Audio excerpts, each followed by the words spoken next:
बदलापूरच्या शाळेत 2 चिमुकल्या मुलींवर लैंगिक अत्याचार करण्यात आले।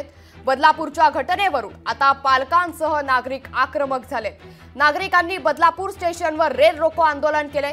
गेल्या 3 तासांपासून बदलापूरवरती रेल रोको आंदोलन सुरू आहे। या आंदोलनामुळे मध्य रेल्वेवरील वाहतूक गेल्या 3 तासांपासून पूर्णपणे ठप्प झाली आहे। पोलिसांकडून आंदोलकांची समजूत काढण्याचा प्रयत्न केला गेलाय, मात्र हे आंदोलक आपल्या भूमिकेवरती आपल्या मागणीवरती ठाम असल्याचं पाहायला मिळतंय।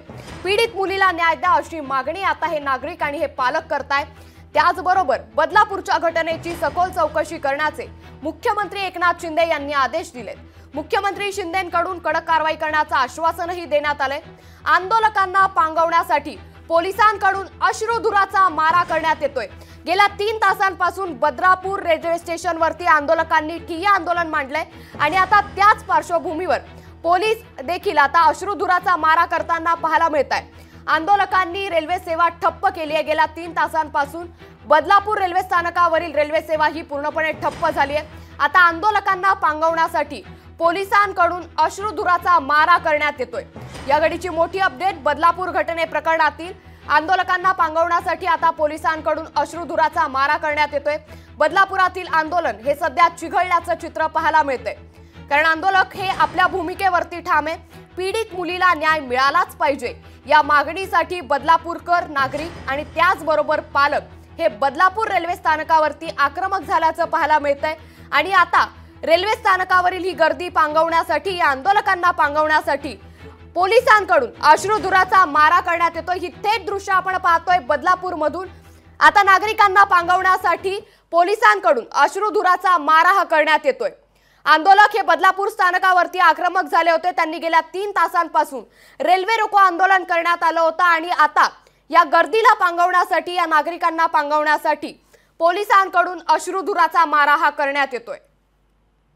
तरी थेट दृश्य आपण सध्या बदलापूर मधून पाहतोय। बदलापूरमध्ये 2 लहान मुलींवरती चिमुकल्यांवरती लैंगिक अत्याचार करण्यात आला। सफाई कामगारांना हा लैंगिक अत्याचार केला आणि त्यानंतर बदलापूरकरांनी नागरिकांनी पालकांनी बदलापूर रेल्वे स्थानकावरती गेल्या 3 तासांपासून ठिय्या आंदोलन केलं आणि आता त्याच पार्श्वभूमीवर ही गर्दी पांगवण्यासाठी या नागरिकांना दूर करण्यासाठी पोलिसांकडून आता अश्रुधुराचा मारा हा करण्यात येतोय। थेट दृश्य आपण बदलापूर मधून पाहतोय। बदलापूरमध्ये आता पोलीस देखील ही गर्दी पांगवण्यासाठी प्रयत्न करताय। यापूर्वी पोलिसांनी या आंदोलनकर्त्यांची समजूत काढण्याचा प्रयत्न केला। प्रशासनानं राज्य सरकारनं या संपूर्ण प्रकरणाची दखल घेतली आहे। मागण्या मान्य झाल्यावरती हे आंदोलन करणं चुकीचं असल्याचं अशी समजूत देखील पोलिसांनी या आंदोलनकर्त्यांची काढली। मात्र आंदोलनकर्ते आपल्या भूमिकेवरती आपल्या मागणीवरती ठाम असल्याचं पाहायला मिळालं। आता या आंदोलनकर्त्यांना पांगवण्यासाठी त्यांना दूर करण्यासाठी रेल्वे सेवा पुन्हा एकदा सुरळीत करण्यासाठी आंदोलकांना पांगवण्यासाठी आता पोलिसांकडून अश्रुधुराचा मारा हा करण्यात येतोय।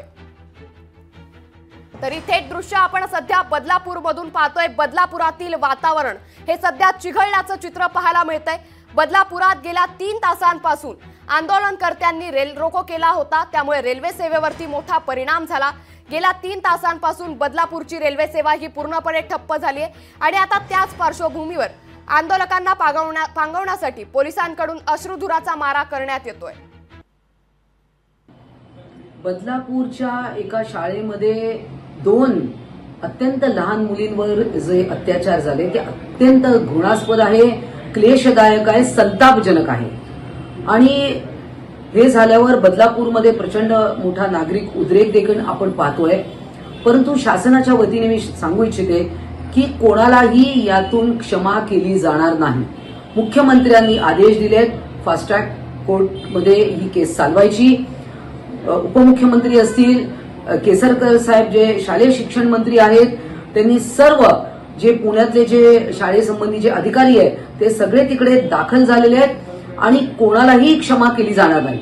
मग ती शाळेचं प्रशासन असो, ते शिक्षक असो, तो अत्याचार करणारा असो, आणि ज्या पोलिसांनी कंप्लेंट घेण्यामध्ये दिरंगाई केली आहे कोणालाच सोडले जाणार नाही। आणि माझी सगळ्यांना हात जोडून विनंती आहे की कोणी याच्यामध्ये राजकारण करू नये, कारण या 2 लहान मुलींच्या आयुष्याचा प्रश्न आहे। कुठेही कोणाची बदनामी होणार नाही। आणि परंतु त्यामध्ये की कोणालाही जे दोषी आढळतील या सगळ्या तपासामध्ये कोणालाही सोडता कामा नये आणि त्यांच्यावर कडक अशी शिक्षा बजावली पाहिजे. एक स्त्री म्हणून मला असं वाटतं की त्या नराधामाला फाशीची शिक्षा दिली पाहिजे. लोकशाही मराठी ऐका, पहा, जागरूक रहा.